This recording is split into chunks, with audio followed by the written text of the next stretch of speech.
Good morning. So today we are going to finish the Heisenberg story, and if there is time left, I will tell you some interesting examples of how you can find new kind of reality, a very exciting one when you have pre- and post-selection quantum ensembles. So contrary to the Schrödinger story that starts with looking at the difference between classical and quantum kinematics, in the case of Heisenberg, we start the story by looking at the difference between classical and quantum dynamics. And in fact, I claim that if you just assume, or just starting from the point of the different dynamics, you can deduce all the other new features of quantum mechanics just from that one. So I will show you now the line, how you can go from starting with the different dynamics and deduce from that all the other important difference between classical and quantum physics, including uncertainties and interference. And in that sense, you can see that just like in relativity, you start with just one principle, which is the fact that the velocity of light is the same for all observers.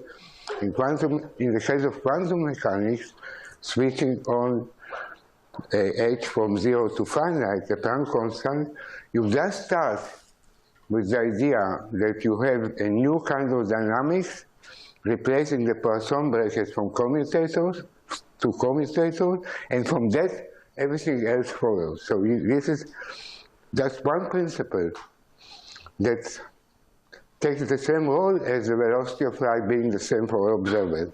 So how does it work? What is the line?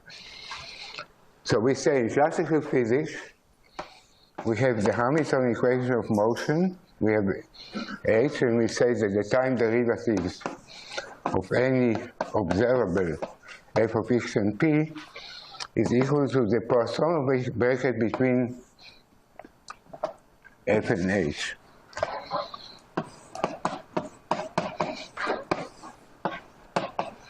Namely, this is the f, the x, the h, the p, minus the f, the p, the h, the x. And you say, we now have a new kind of dynamics, which is given by commutator instead of Poisson brackets, and we write ddt of f, which is function now of the observables x and p that are described by operators instead of numbers, and this is equal to 1 over IH bar times the commutator between f and h. So this is commutator, which means this 1 over IH bar fh minus hf. And just starting from this point, I claim that we can have a logical line from which we can deduce all the new features of quantum mechanics. How does this line work?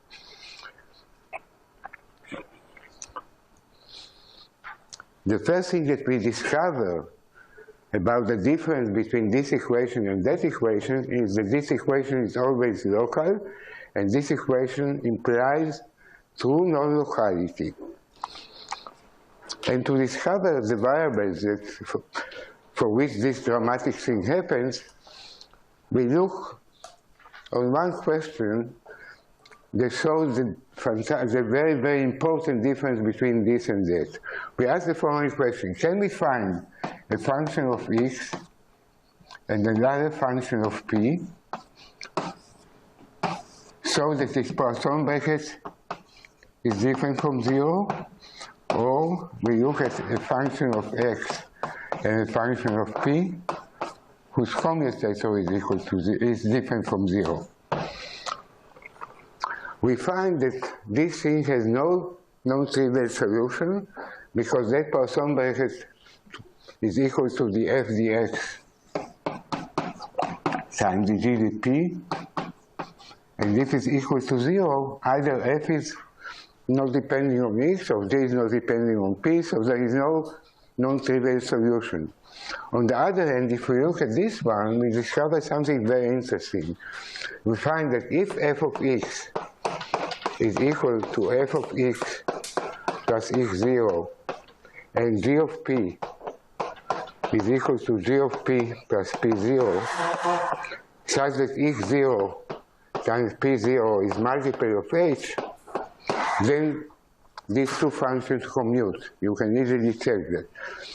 That means that in quantum mechanics, periodic functions of position momentum, which I call modular variables, if this is a periodic function, then if x goes to x plus x0, it will be an example like this, and if p goes to p plus p0,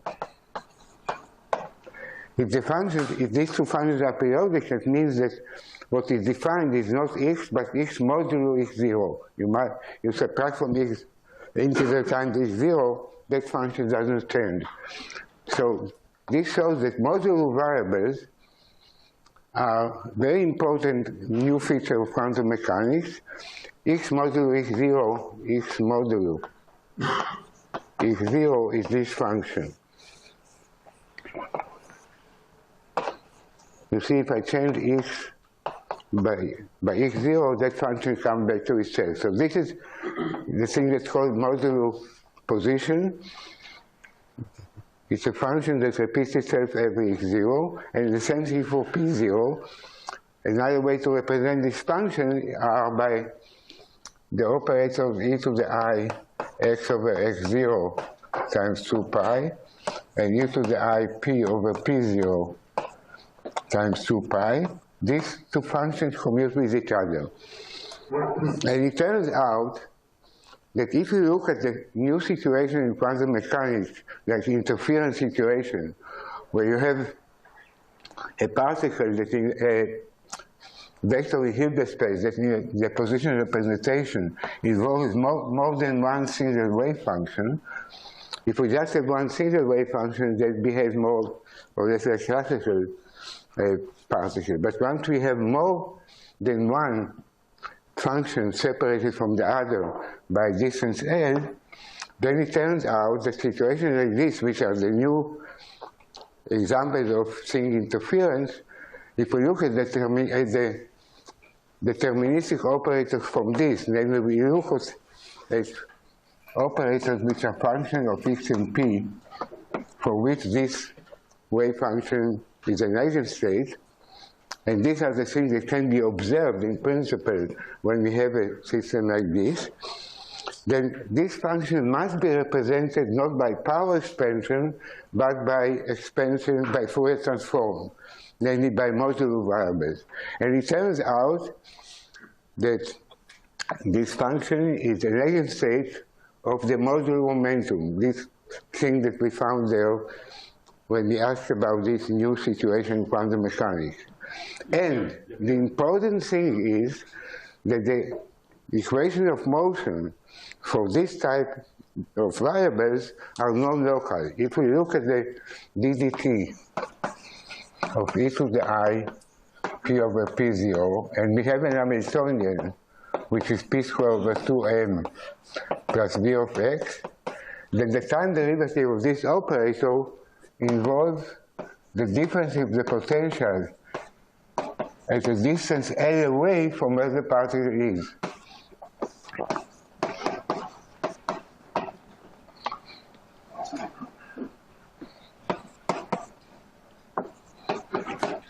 So we have now the following situation. We start with a state like this. In the Heisenberg picture, we say that state has a property that if we look at variables of this kind, they are deterministic. We can measure them without disturbing the state at all, without causing a collapse. So we start with this state, and we say, how does it evolve in time? In the Schrödinger picture, we say what will happen to these wave packets. They move towards each other. When they overlap, they start to show the interference pattern. In the Heisenberg picture, we say we don't touch the vector at all, instead we look at the deterministic operators, the operators that describe observables that we can measure without any uncertainty, without any collapse, and try to follow how they evolve as a function of time, and that will tell us what will happen later when the two wave packets merge together. And we find that the equations of motion for this situation involves not only the potential where the particle is, but also the potential the distance L away from the particle. Yakir? Yeah?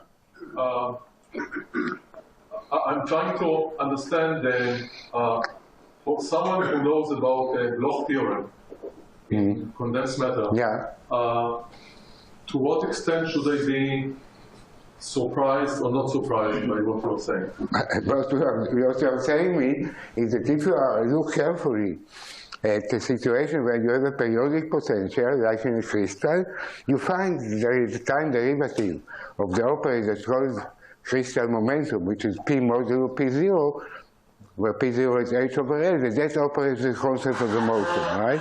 Okay. So people that know about that will not be surprised that in that particular case they will look at this operator. But I'm saying now, forget about crystal. Just take free particle. And in a free particle, you want to describe interference situation. So you have a free particle that in the Schrödinger representation is a superposition of being in two different places. When the two wave packets merge together, we see interference pattern, right?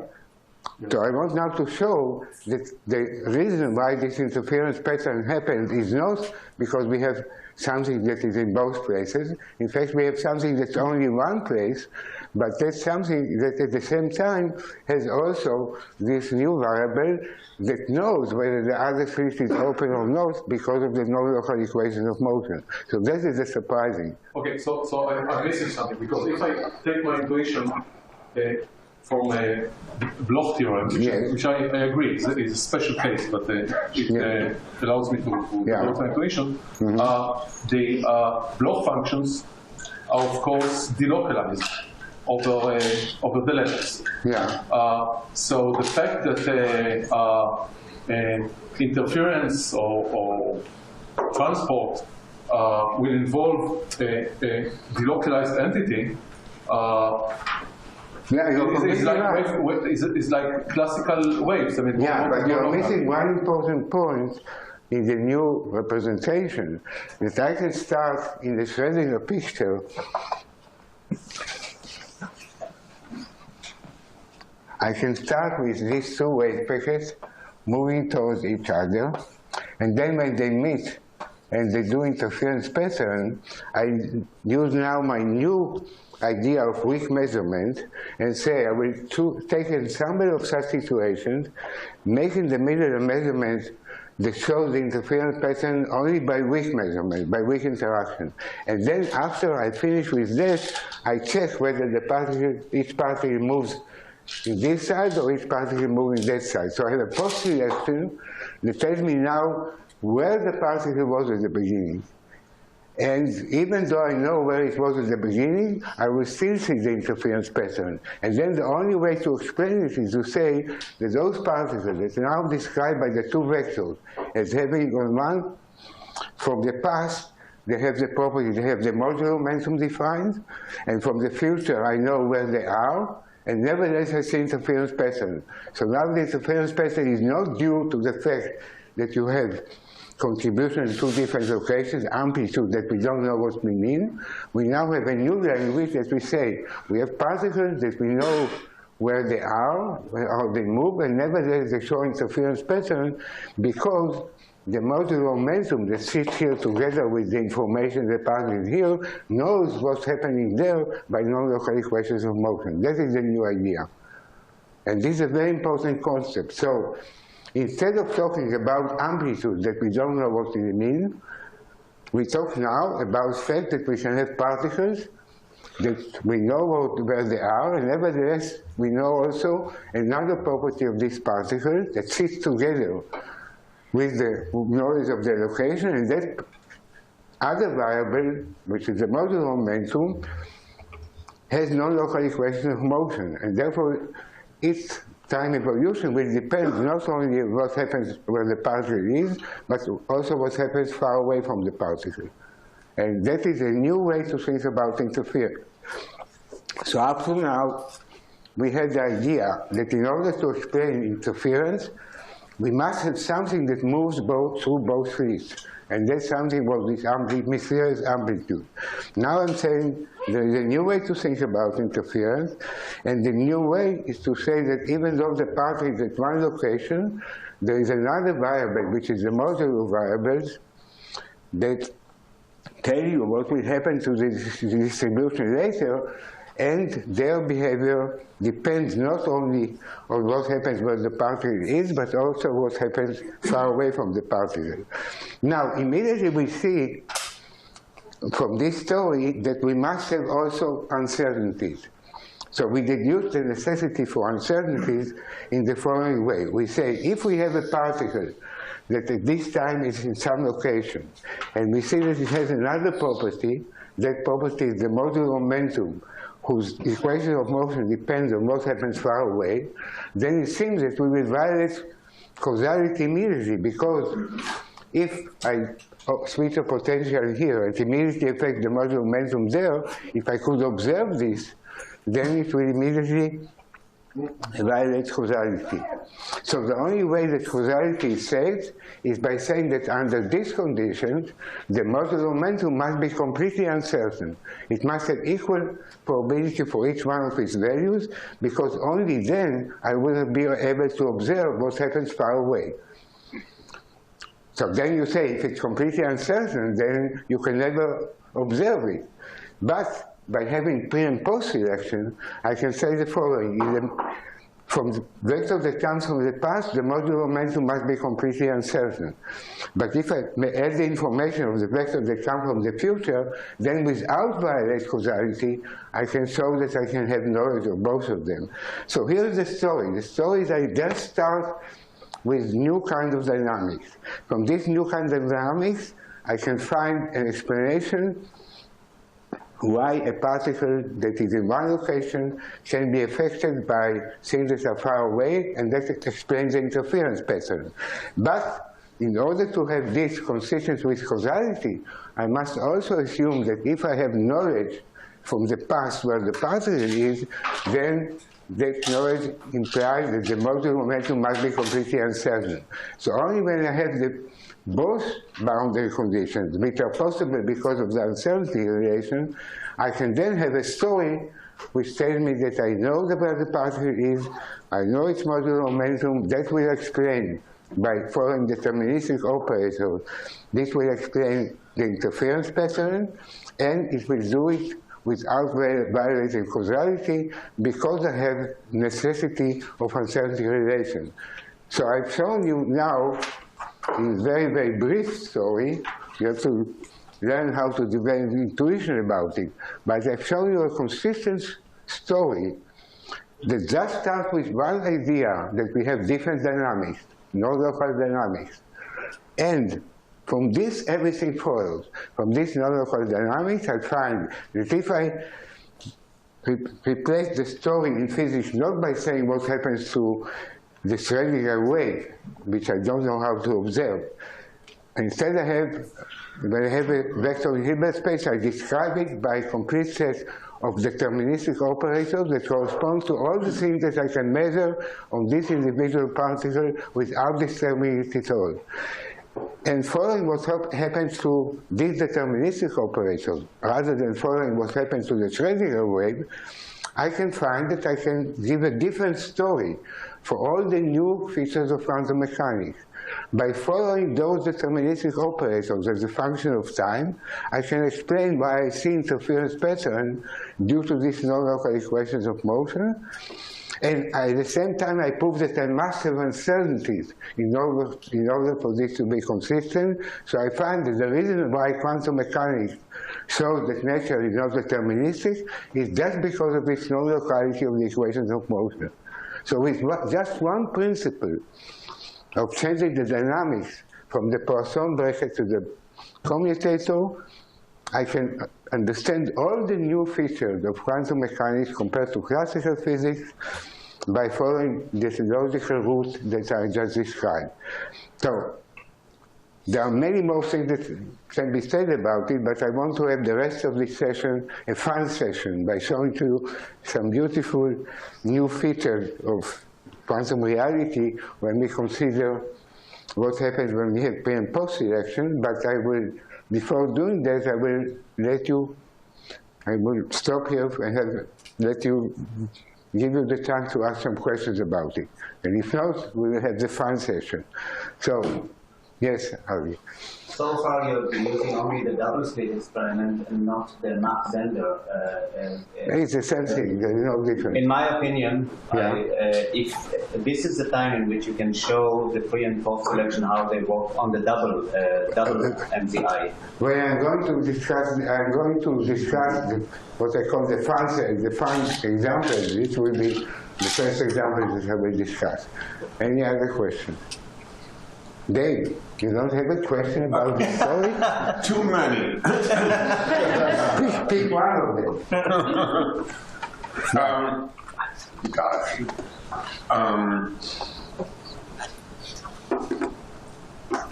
So, okay, just a trivial one. Can you go over again what was happening here with the non-zero commutators? It went a little too fast for me. That is, with the non-zero Poisson bracket and the non-zero commutator.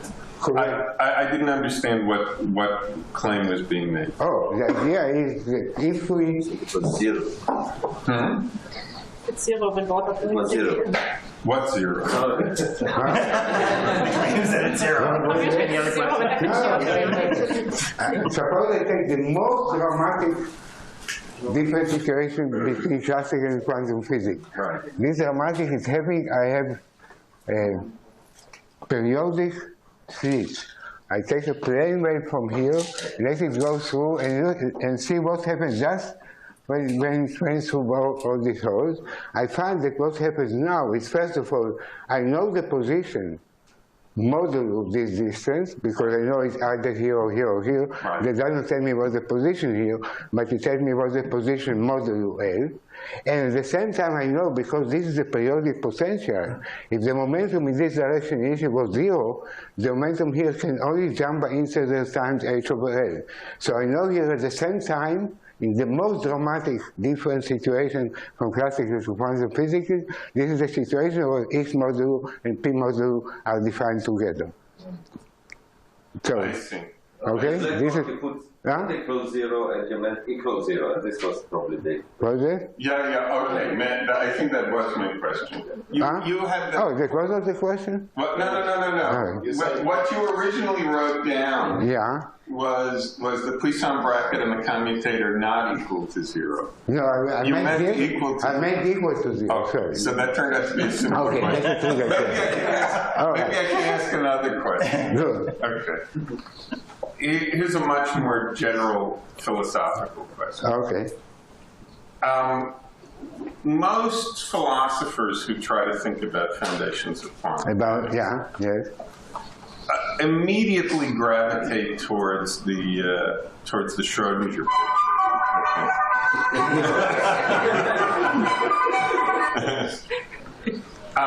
That was a question.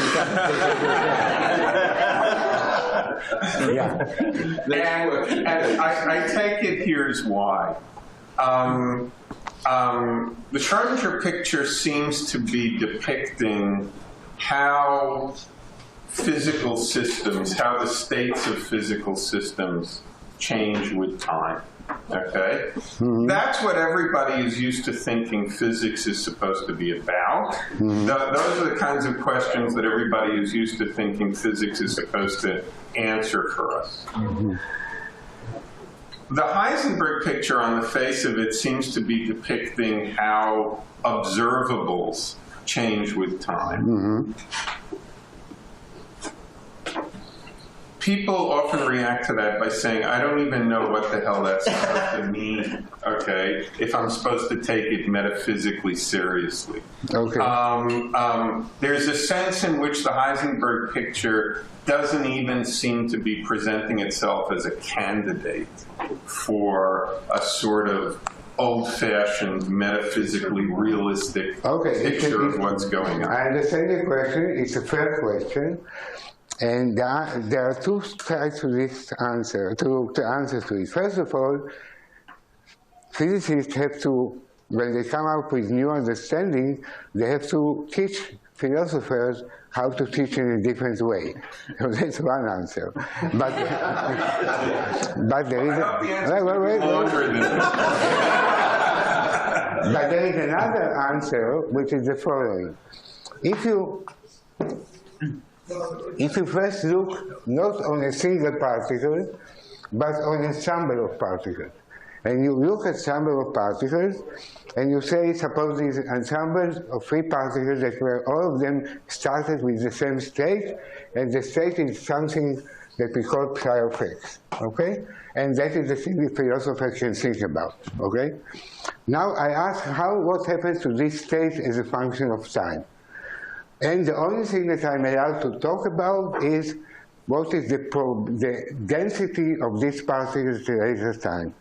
So I'm giving now information that I'm allowed to talk about the densities psi star of x and t, psi of x and t at all times, and ask how are those things connected with the original state, okay, in time. So now I say the following. If I want to understand, I can take this rho of x and t and look at its Fourier transform.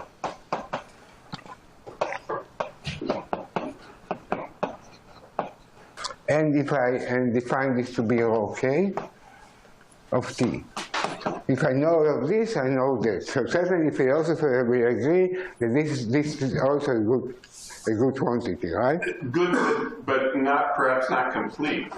What do you mean not complete? I'm not sure what you mean by saying all I'm allowed to talk about is the density of No, I mean, you want to have a picture in space-time. I first look at the picture for the ensemble. So the ensemble describes something like a liquid, right, in space-time. It has densities and currents. So one can talk about its density. No? One can talk about its density. Yeah. One doesn't want that to be all one can talk about. Well, but okay, go ahead, sorry. Don't be a philosopher. Okay, so I look at what happens to this. Now I can describe this in another way by looking at psi star of x at time 0 times e to the ik times x of t, psi of x at time 0, dx. This will give me exactly the same information, but here I take the original psi and Fourier transform it with this thing. This thing is x of t is equal to x of 0 plus p at time 0 over m times t. So by looking at the Fourier transform of this thing at the original density, I find the same information. So I see that if I want to understand what psi of x means, I should try to understand what is the average of this type of e to the I k times this type of operator. This is the average of the modulo operator. So I can connect the time evolution of the modulo variables in this very picture that you want to have. It's a picture that of the density, but I see that if I look at the original psi and try to analyze it, not by looking what it is at each point, by looking at the average of all the modulo variables on this, I can deduce from this the picture at all times, okay? So this is the connection that I make between the time evolution is being thought about as what happens to this wave, to the time evolution of what happens to the deterministic operators. So this is a root, okay? And I think maybe if I teach eventually philosophers to think this way, they will begin to understand what I mean by the non-local equation of motion. Is that satisfactory as to philosopher?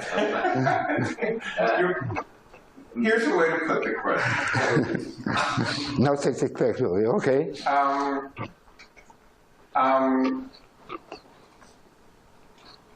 It's one thing, and I think you've demonstrated this amply many times, it's one thing to say, here's a way in which you're going to see much more directly, you're going to be able to anticipate much more easily how the system is going to behave.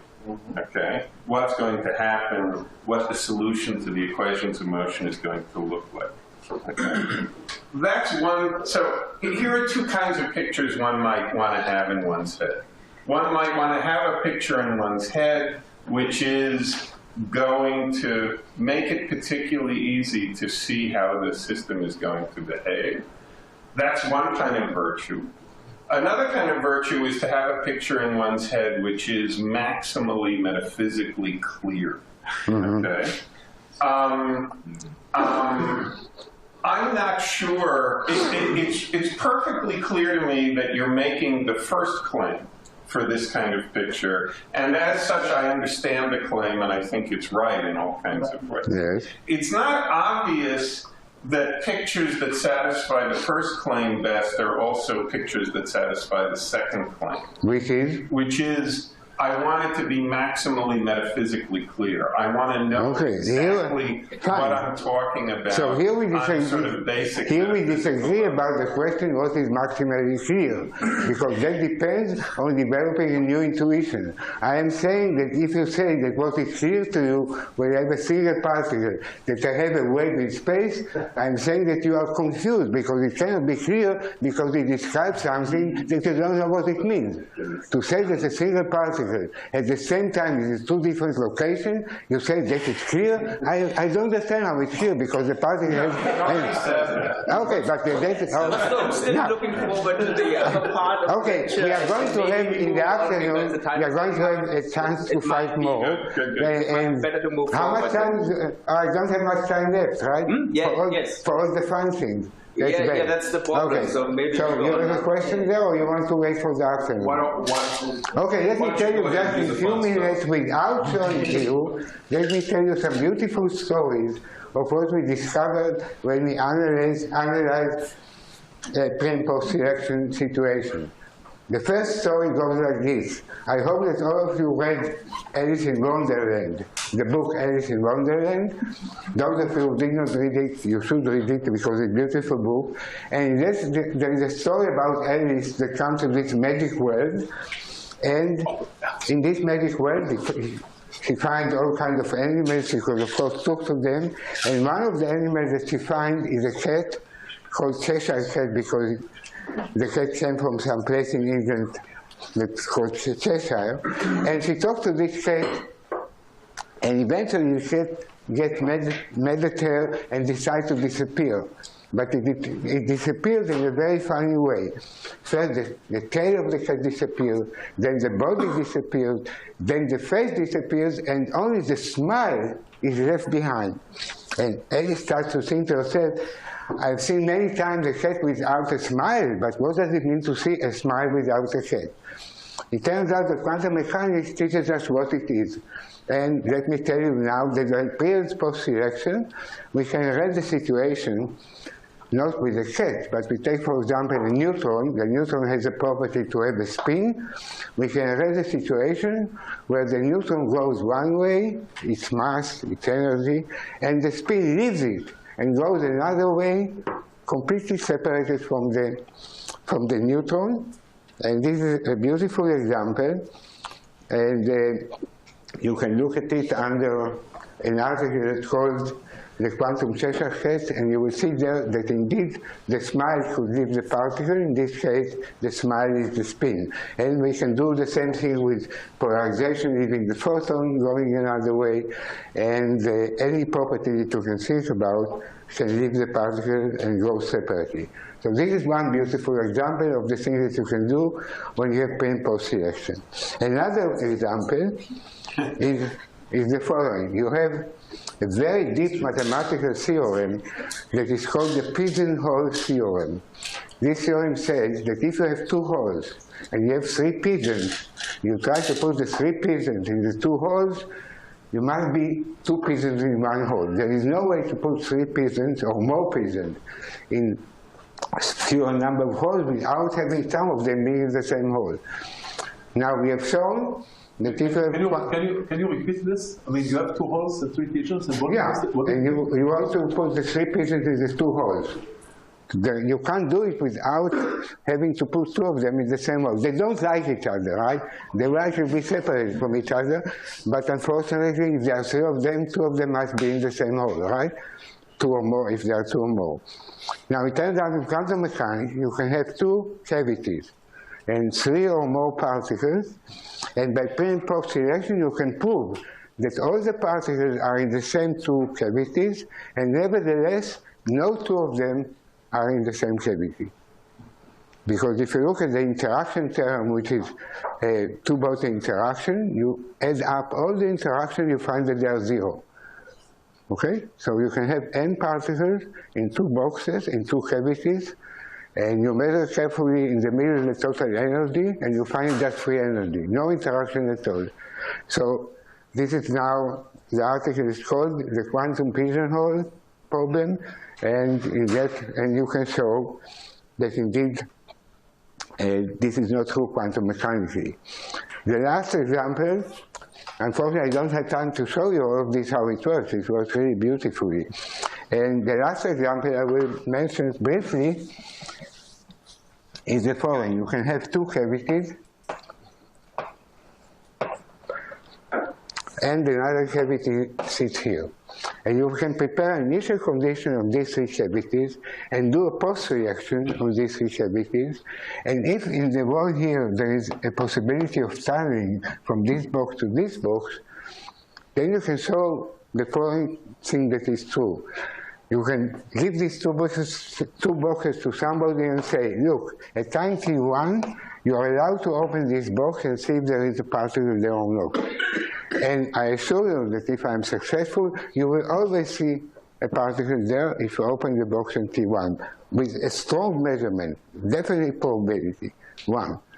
On the other hand, if at a later time, T2, instead, you open the two boxes, you find there is no particle here, no particle here. The two boxes are completely empty, even though nothing could have left them.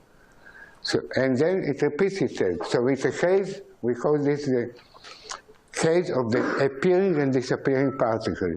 You have two boxes. At time t1, if you open, you are sure there is a particle here, and you are sure the particle can never be in the limit. But instead, if you open at time t2, the same two boxes, you find they're empty. And the secret is that if in the initial state here, the projection operator here was 1, the weak value of the projection operator here was -1. That means that we can think about this situation as having a particle and having a partner that has the opposite properties of this particle, including the mass being negative. So these two things can cancel each other and leave no trace at all. Not like when an electron and positron annihilate each other, they leave a trace, which is the mass, the energy that's left. In this situation, a particle whose projection operator is equal to 1, a particle whose average projection is equal to -1, in time, even though they can't escape, because with the tunneling, they manage to completely cancel each other, leave vacuum there, then you wait further time, and they reappear again. So this will be the case of appearing and reappearing particles. These are just very few examples of beautiful things that can be done with pre and post reaction. And some of these things are already being tested experimentally, and they may have some very interesting implications, perhaps even for quantum computation. We are looking into these possibilities. So the answer, then, the final idea, the final statement is A, that we can think in a new way about quantum mechanics by thinking instead of the Schrödinger picture that speaks about amplitudes that we don't know what they mean, at least I claim that I don't know what they mean. Instead, we look at what happens to observables and how do they behave. We find that because of that non-local dynamics, we must have uncertainty. When we have uncertainty, that means that the quantum system can be defined by two boundary conditions instead of one. In classical physics with no uncertainties, There is only one boundary condition. In quantum mechanics, because of this non-locality, we find that there must be uncertainties. There are uncertainties. We can have now, for each quantum system, 2 boundaries instead of 1. And we use these 2 boundaries to describe the maximum information in the middle. We find that to see that information, we have to do weak measurements so that we don't disturb the 2 vectors. We do these weak measurements on an ensemble of particles. We find beautiful new reality that for 100 years was missed because people didn't look correctly on quantum mechanics. And this new reality, this new weak reality, has many, many beautiful implications, new kinds of effects, new phenomena, and that shows that if you look correctly, if you have the correct starting point, you can find out the richness of quantum mechanics in a way that will not surprise you anymore. Up to now, every time a new effect was discovered, there was a big surprise. Having the new way to think about it, surprises will not happen anymore, and it will be the same happy situation that we have in relativity with all the Gedanken experiments that Einstein showed. If we do the right Gedanken experiments quantum mechanically, you put a solenoid far away from the particle, you see an effect. That's the non-local phenomena. You do the pre and post selection, which is the right way to think of quantum systems when they have uncertainties. Then I think you can develop a new intuition about quantum mechanics, and contrary to what Feynman said, that he is sure that nobody will ever understand quantum mechanics, if Feynman was alive, I bet with you that I would have come to his office, as I have done in the past when we discussed some issues of quantum mechanics. I would convince him that one can understand quantum mechanics. Thank you very much.